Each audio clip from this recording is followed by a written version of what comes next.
Why knowledge matters. One of the main organizing principles in the book is to recognize mind-body unity. Now, many years ago, the medical model saw psychology as irrelevant. So the mind was irrelevant to the functioning of the body. Now, most people recognize that being happy or unstressed, either one, they're not the same, is not just nice, but it's actually relevant for our health. But people don't go far enough. So they talk about a mind-body connection. What I talk about, and have a lot of research evidence for this, is mind-body unity. It's one thing. And if you see that, then wherever you put the mind, you're necessarily putting the body.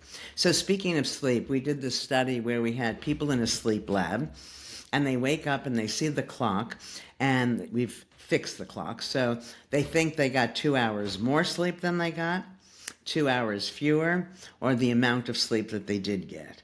And in fact, biological and cognitive functions follow perceived sleep rather than actual sleep. We have lots of these studies that I think help make the point of this mind-body unity. The first one, which you might know of, is called the counterclockwise study. And I can say this is a famous study because if you turn on The Simpsons Go to Havana, they talk about the study. But essentially, this is the first one in the series of studies. What we did was took elderly men and have them live in a retreat that we retrofitted to 20 years earlier. They spoke about past events as if they were just unfolding. So as well as we could, we made now, then, the past, 20 years earlier. Living there for just a week or less had the effect of improving their hearing, their vision, their strength, their memory, and they look noticeably younger. So that was the first of these. People can read the book to see what some of them are very exciting, but let me give you the most recent. We inflicted a wound.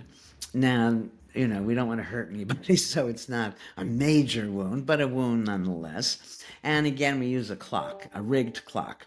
So a third of the people are in front of a clock that's going twice as fast as real time. A third of them are in front of a clock that's going half as fast as real time. And for a third of them, it's real time. And what happens is that the wound heals based on how much time you think has passed, rather than how much time has actually passed. That's why knowledge matters.